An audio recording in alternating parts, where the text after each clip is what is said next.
You know, there's a reason decomposed fertilizer has been called the secret stomach of the garden. It digests waste and turns it into life. Every healthy patch of soil, every thriving bed of vegetables owes its fertility to one simple process, decomposition. But here's the thing, the trick isn't just piling scraps and hoping they rot. The goal is to control the breakdown so nutrients are released slowly, feeding the soil just like nature intended. In this guide, we're going to go beyond the surface to show how to make decomposed fertilizer at home, efficiently, cleanly, and with results that rival store-bought compost. So, every decomposed fertilizer begins with a carbon-to-nitrogen balance, often called the CN ratio. Garden waste doesn't rot efficiently unless microbes have both energy, which is carbon, and protein, which is nitrogen. A working ratio of about 3 parts browns to 1 part greens gets decomposition moving steadily. Browns are your dried materials, leaves, shredded cardboard, sawdust, or straw, while greens are your wet, nitrogen-rich inputs like kitchen scraps, grass clippings, and fresh weeds. To build your pile, you'll want to start with a 6-inch layer of browns at the bottom to absorb moisture and allow airflow. Then, add a 2-inch layer of greens on top, and continue layering in that ratio until your bin or heap reaches at least 3 feet tall.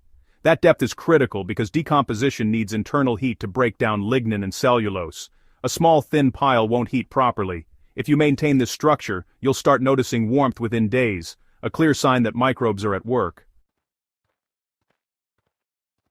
Now, microbes responsible for decomposition are living organisms, and they need air and moisture to function. The pile should feel like a wrung-out sponge, damp but not dripping. Too much water suffocates aerobic bacteria, leading to foul smells. Too little dries the pile, halting the process completely. The best way to manage this is to water lightly every few days or whenever the surface looks dusty.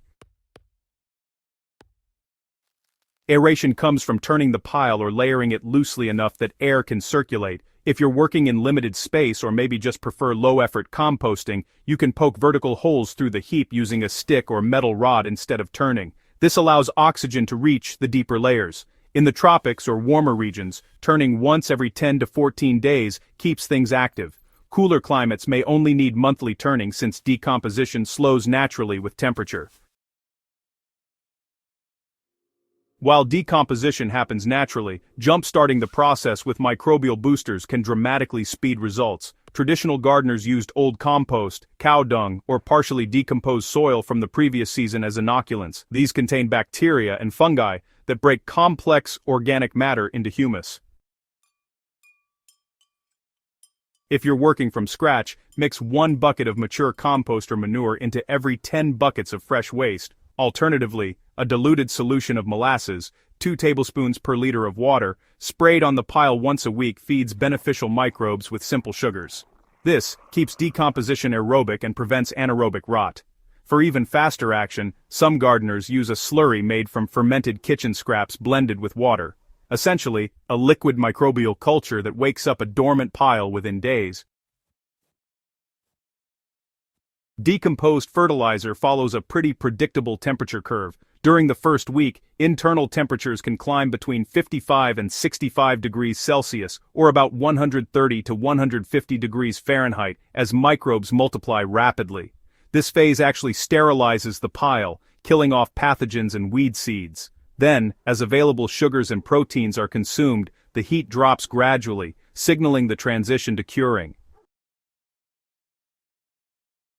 You can check this by, pushing a metal rod deep into the pile for a few minutes. If it comes out warm or hot to the touch, decomposition is active, but if it feels cold even after several weeks, it might need more greens or moisture. In tropical regions, most piles finish the hot phase within 3 to 4 weeks and move into the mellow curing stage, which can last up to 2 months. The curing phase is where nutrients stabilize and humus formation really peaks. The pile cools, the texture softens, and the odor disappears. This is when the material transitions from raw compost to fully decomposed fertilizer. You'll know it's ready when it becomes dark, crumbly, and smells like rich forest soil.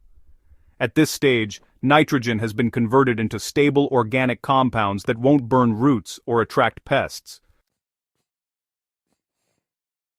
So, To finish up, you'll want to sift the material to remove any large chunks or undecomposed stems. Those bigger bits can actually be recycled into a new pile as starter material for your next batch, which is pretty handy. What you're left with is decomposed fertilizer, basically humus, that's packed with microbes, enzymes, and slow-release nutrients that your plants can absorb gradually over time.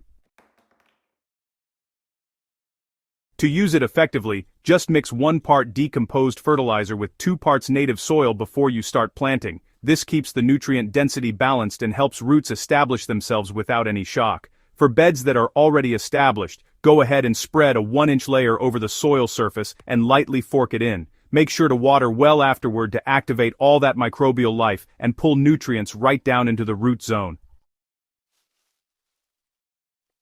For container gardens, you can use it as a base mix. About 1/4 decomposed fertilizer blended with cocoa peat or garden loam works well. Its slow-release quality means you really won't need to add synthetic fertilizers for months. In heavy clay soils, decomposed fertilizer improves texture and drainage, while in sandy soils it enhances moisture retention. This adaptability, honestly, is what makes it invaluable across different climates and soil types.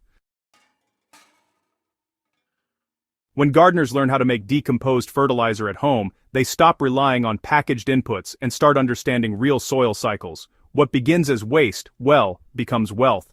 Kitchen scraps, weeds, and dried leaves, all those things usually viewed as nuisances, turn into life-giving matter that strengthens soil with every cycle. The process teaches patience and respect for time, since nature doesn't rush its chemistry.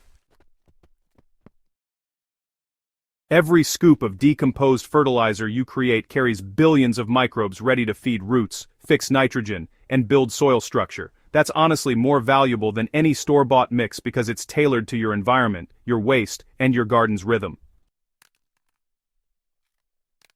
If you found this guide useful, go ahead and subscribe to Hydro Haven and share it with fellow gardeners who care about real soil health. Each week we break down the science behind living soil, natural fertilizers, and low-cost methods that help your garden thrive for decades. Let's keep growing smarter, not harder, because every handful of decomposed fertilizer is proof that soil can be reborn at home.